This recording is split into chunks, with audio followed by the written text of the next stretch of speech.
Welcome back, guys. Welcome back. This is Bryson Fowler with Fowler Construction and Roofing, and this is Boss Talks on the Rooftop. Today, I have the greatest honor to welcome you. Joining me today, Bobby Booker. He has Green Hall Logistics, world-class extraordinaire, entrepreneur, and a member of our armed forces. It is my greatest honor to introduce to you, Bobby Booker. What up? What up? What up? What up, cuz? What up, fam? Like, I'm really geeked out because it's very rare that I get to really chop it up with family, and really just sit here and break bread and just talk our entrepreneurship journey. You went from doing the armed services, the armed forces, serving the country, being a world-class badass, to now you're this world-class entrepreneur. I can only say so much about you because, going from yay high to how high, you always been big cuz, and it's phenomenal to see the success you have and the future success that you're gonna have. I'm honored that you joined me today. Appreciate it. Join your little cuz today. Appreciate it, man. What's up? So, just tell us about your journey. Tell us everything that you do. Just because, this platform is really just for us to chill and just talk about our victories, our war stories, our triumphs, our failures, and our successes. So, just really what brought you into where you are now. Okay, yeah. Like you said, military, United States Marine Corps. We can do what we gotta do with the best. So there's that. We won't talk about all that, but it's a good time, and I made it back home. So that's what's important.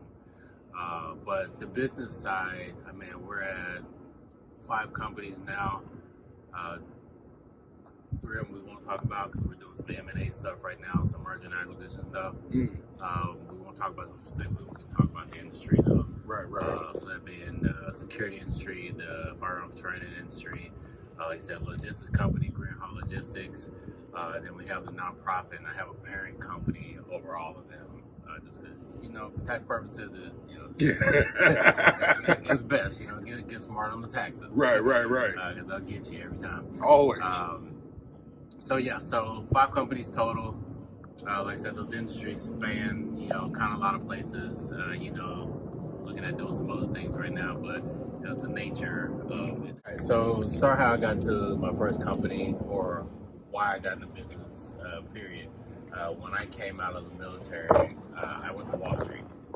Completely out of my wheelhouse, but opportunity popped up, and me being me, I was like, why not? Let's see what happens. It's Wall Street. If it works out, I'm on Wall Street. If it doesn't work out, I'm on Wall Street. Right. There was a bunch of other bad stuff that could possibly happen, but those were the things that in my mind were going to happen. Yeah. So I did that for a while. Got bored, like I do most things. Got bored with Manhattan. Manhattan's an experience. It's awesome. It's not for me to live. I need more space. Right. Too many toys. Right. All that. That Texas living. We got space and things like right. that. They don't understand the concept at all. But anyway, so I demonstrated my time on Wall Street. Corporate Bloomingdale's up there, which was pretty awesome. Learned a lot, but New York just wasn't the place for me long term. In the military, they say all Texans end up back in Texas. Here we go.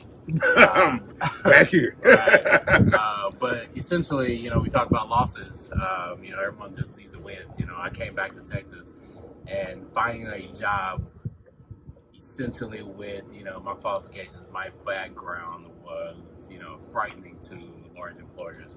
They looked at multiple things. They were going to have to pay me a ton of money, or they were going to pay me, some mediocre to good money, and I was going to leave eventually, quickly anyways. Right. Which they're probably right. Not the point. Assessed it properly. Not the point, though. But essentially, I got into my first business. You always hear people say, "Oh, you should work for yourself, or you should start a company, or you be good at," and it's just noise, and until that actually happens, it's noise. So I went from the ideas and the multiple job interview turn-downs and the letters and the emails of no, no, no. Thankfully, you know, we were financially sound, so, you know, it didn't impact my life, even though I should have acted like it did. It didn't impact my life, but that's because I had set up finances before, you know, I decided to give Manhattan the deuces. Right. So from there, I was actually taking a NRA course here in Grand Prairie. Happened to be my first business partner. Taking a NRA course in Grand Prairie so I can do something else. It was just a key I needed, you know, to open some doors for some other things I was thinking about doing. Right.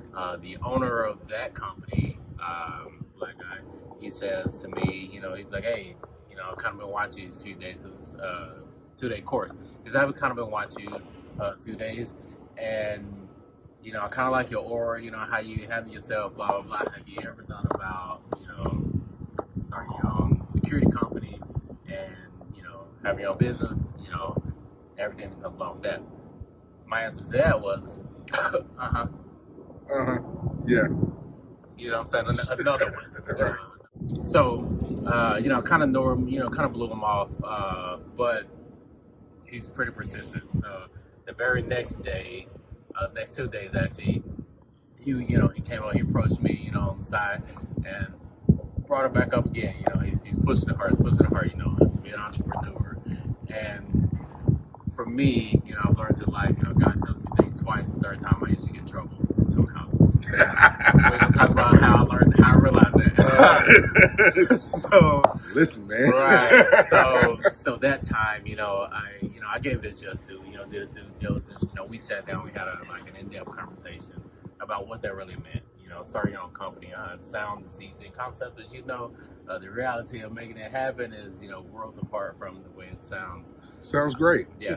Sounds phenomenal. Every time it sounds good. You know, I was reading that Elon Musk. You know, there's a lot of other stuff that comes. You know, but so we had that conversation, and you know, kind of sat down. I was like, all right, well, man, I need to take this guy, you know, seriously. I need to listen to what he's saying, and we talked through it, walked through it, maybe 2 weeks or so, and I was supposed to be going to DC, not hanging out in Dallas, but I had a little flex, so I did. I got in Dallas. We had conversations, and I finally put, you know, we put the pen to the paper. You know, we started making things happen. Right. And there was my first company, security company, so private security firm. At the legal establishment for, and then came everything else. You know, as you understand, you know, getting the contracts, you know, getting your people, getting all your legal stuff in order, and it's a little bit of whirlwind, you know. But I mean, as you know, if you stick with it, if you can put the right people around you and listen to them, then, you know, it makes it a little easier. Doesn't you know, make it just go away and easy for you, but it makes it, you know, manageable. Right. So did the first company. So private security firm, and then from there, you know how it goes. You know, we got our establishment, we got our ducks on the road, getting that first contract. Yeah. So get that first one. Get that first. Yes. Get that first contract. So worked diligently. You know, did a lot of research. You know, made a lot of calls, got a lot of, you know, did a lot of paperwork that amounted to nothing. Naturally, like it does to get that, you know, get your feet wet. Once I got my first contract, you know, dove into that, you know, personnel, make sure everything was done right, you know, made no money on that first contract. Shot it so low, you didn't make anything. Right. got the contract, you know, yeah. But made no money at all on that contract, and that was just because, you know, all the capital expenses, you know, we had to buy this, we had to buy equipment, we had to buy everything to satisfy the contract. Insurance. Yep, we had to take care of our people first, because obviously they're the ones going to work, and you know, so I would like to say we made like pennies or a couple dollars, but we, you know, staff was getting paid out of my bank account, my personal bank account, on that first contract. So, you know, lessons learned, you know, making adjustments, like I said, but we had our name out there. We had, you know, a good record. You know, we were getting good marks and reviews from, you know, the contractor. Or the contractee, and all those things, and then, you know, what comes after that, you know, we want contracts. So what we do everything you can do, get contract. Keep going. Right. Obviously, it worked the first time. Let's duplicate that. Just better this time. Right. Just better. That's for more money. Right. When you're going through finding your right team, and like everybody's not in the right time frame that you need, right? And then you're still just going about asking people just down the line. When it comes to it, you're the final resort, right? Absolutely. There's a lot of things you can learn. Like the first guy I had in mind for this next venture I'm going to do. This is my mentor, in the logistics side and the truck side. Although I can't take him from what he's doing, right now for his living, he's there for me, for advice, to help out, to make, connections between, me and, someone else that he knows in the industry that can help with whatever. Or this guy who's used to do, this particular thing. So he can still help, even though I can't pull him, to be on my staff. But like you said, ultimately, if it falls back on me, if I'm ready to move tomorrow and I don't have the people in place, again, it's another risk you take as being the boss. Can we move forward? Yeah. Can I learn as much as I can between Google and YouTube? Absolutely. Right. Right. Absolutely. Google master. Right. Can I call in some favors, some temporary favors, or some temps for whatever? Yeah, you can. You can do all those things, but all those things are a risk that you have to be able to accept, which is being the boss of a startup is being comfortable, being uncomfortable. Right. Because those L's are coming. They're big coming. L's, little L's. Right. But no matter what. Yep. Even when things are running efficiently, it's coming. You can't do anything about it. But take it when it shows up, or be as much prepared as possible. Right. When those things do show up.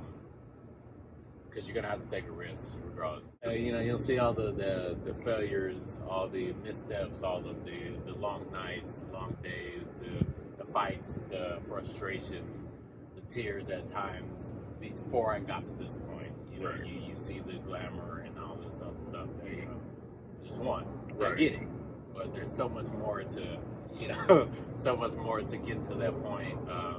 I will caveat and say you got to know when to pull out. You got to have a hard point of I can't sacrifice this, or this is our it may be a dollar sign. Maybe I go into the red, and if we hit this number, we've actually been doing everything we need to do. Then maybe that's your trigger to stop. Yeah. Going too far. Right. Can't go. And that's setting a hard expectation. Right. Like even in your loss or even in your wins, you got to set an expectation. Yeah. Because then how do you know if you've lost? A lot of people are like, well, I know I lost because it's not in my bank account. It's like, well, you could have been just planting seeds, and that seed just hadn't grown yet. And so, sometimes it's a timing thing, but like how you say, you got to have that hard set in mind of how far you're willing to go into the red before you go ahead and pull out. Like, all right, guys, giving all I could. It's not doing this, and a lot of times like people don't see like, hey, just because I'm not in the red doesn't mean I'm not losing. So another thing is because like way I see it is like if I'm full time in it and I'm the one doing it, I feel like I'm losing. As the boss, as a boss, that's not where you want to be. After things are moving along, and I have employees that I don't want to be in this doing this full time. Like, it's not my job. Like I have employed you guys and elevated you guys to take this responsibility away from me. Now, if it gets to me, that means I'm shutting everything down. And I think there's a misnomer as well with business. I have multiple companies, yes. Everyone has scared the shit out of me, that kept me up, I'm circling back, I'm double, triple, quadruple checking myself and what I said I was going to do or what we're doing or where we're going. But I've had a company that just outright failed, we started the process. You know, I had all of the right people in place, and you know, you're talking 6 weeks in, and you know, I've hit every trigger that I set before. You know, we started the venture. I hit every trigger that I set. We fell flat on our face. There was no potential mulligans. There was no someone or this particular thing coming to save us. There was no way to see it in a good way. Right. Other than we gave it all we had. You know? We gave it a shot. But that company fell flat on its face. You know, I said 6 in hard fall. I said hard fall, and I'm not talking about months down the road. I'm not talking about we're 18 months in. I'm talking 6 weeks. Every single trigger had been hit. And it hurt. Never hear about those. Right. And it's, you know, people don't talk about this stuff. Like, it hurt. Like, it hurt. It hurt bad. But, you know, took that L, tried to figure out some lessons from it, you know, tried to dissect it all, but, you know, we moved forward. Yeah. He's a royal I move forward. I don't know about this. Right. But we all you know, try to dissect it as much as possible so it didn't happen again. Right. And move forward, you know. Later, we got into what's the nonprofit, you know, Reading to New Heights. You're very passionate about that. Yeah, if it all came very down to passionate it, about that. if it all came down to it, I'd walk away from all of it except that one. Yeah. You know what I'm saying? And it's about adult literacy. You know, it's about taking a basic life skill that impoverished communities, left behind communities, you know, just mismanaged, and you know, children that became adults. Mm-hmm.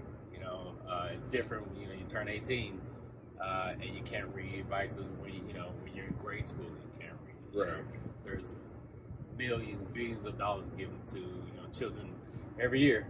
You know, for every children foundation that you can find. You know, whatever you say child to it. You know, there's tons of money out there. There's free money out there for you. You know, but you know, when you become an adult, you know, at 18 you can't read. You know, that's good that's luck. Big. Good luck. Yeah. You know, hooked up finance will not work for you because if you can't read, you can't teach yourself anything. At all. You know, now you have to pay instead of there being school programs, federal, state, free money programs that will help you. Under the age of 18. Mm-hmm. At the age of 18, I hope you figured out how to find the thousands of dollars to get a private tutor, or the time and the money to work and potentially deal with children and just living and learn how to read. How do we get involved with you? How do we get in contact with your foundation? Because you're very passionate about that. That's giving back to the community. Right. I'm super proud of you with that. We do our mentorship with the kids. Yep. We do your foundation with your adult literacy. So how do we reach out to? So for the nonprofit Reading to New Heights, all our social media is centered around the name of the company, which is Reading to New Heights. So it's readingtonewheights.org is the website. Volunteer, you can sign up. You want to get on your literacy journey. You can donate, from the website there. Our social media, both Instagram and Facebook, are Reading to New Heights. If you need to get in contact with us, all our contact information is there. readingtonewheights.org is the website. Awesome, that's phenomenal. B, appreciate you. Yeah. If you suffer from adult illiteracy, you don't have to say anything. You don't have to, voice it out publicly, but reach out to readingtonewheights.org, and they can get you the help that you need. Until next time, this is Boss Talks on the Rooftop. I'm Bryson Fowler of Fowler Construction. Remember, storms don't last, but your home should. Peace.